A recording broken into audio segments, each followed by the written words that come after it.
Hello, Carla and classmates.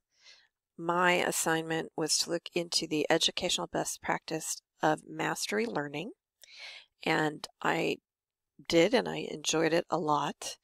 I made a Prezi for it, and as you can see from my screen, there's a description of mastery learning, a little side information about an early attempt at mastery learning in Winnetka, Illinois, some of the challenges to implementing mastery learning, solutions mostly for those challenges, issues that you might run into with school culture as far as implementing mastery learning, and then I have my list of works referenced in this presentation.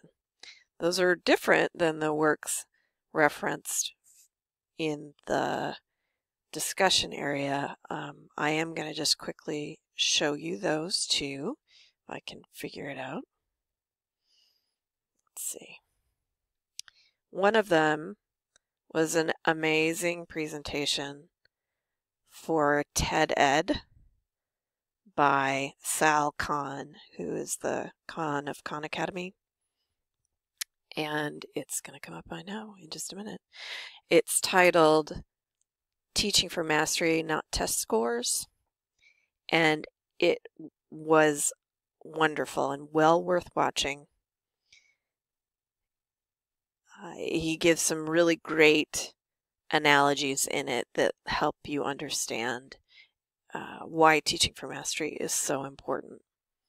And then the other resource that I thought would be helpful is a rather old issue of a journal called Educational Leadership, which I had not encountered before. I found this both through the journals collection at Greenwood Library and through a regular web search. So these are available, I think, to anybody. And this entire issue is about, I think it's the entire issue, is about learning mastery, or mastery learning rather, and its relationship to some other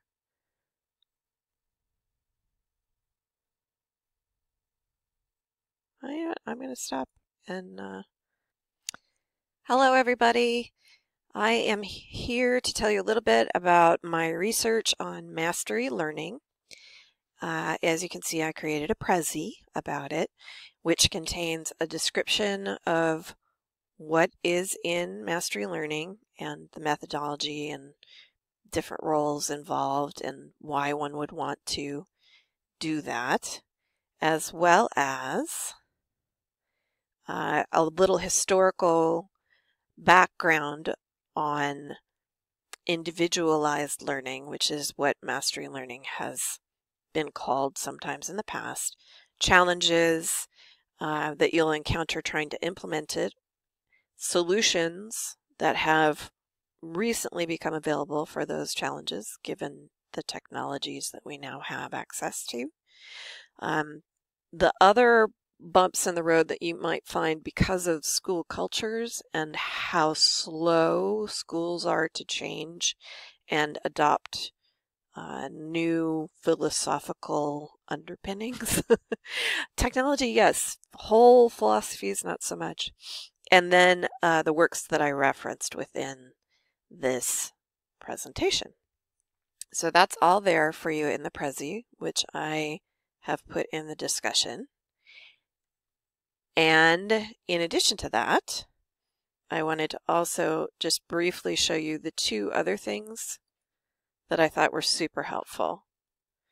One is this TED video from TED Ed. This is Sal Khan. He's the person who founded Khan Academy.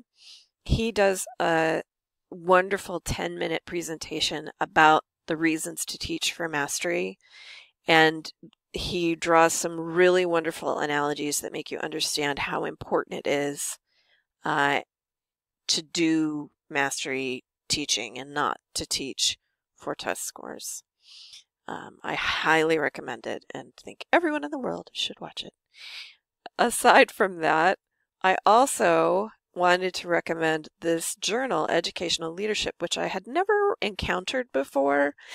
I bumped into it some when I was doing my research more generally at the very beginning of the process. They had several articles about mastery learning. One of them was from 2010 I got a lot out of, but this entire issue from 2013, 2014, is about mastery and getting students to mastery. This particular article called Flipping for Mastery has some incredibly useful practical tips in it. So I will make note of both the journal itself and of this particular issue. It's got so much good stuff in it. And those are my recommendations. If you have any questions, you are, of course, welcome to get in touch, and I will be happy to help you in any way that I can. Thank you so much.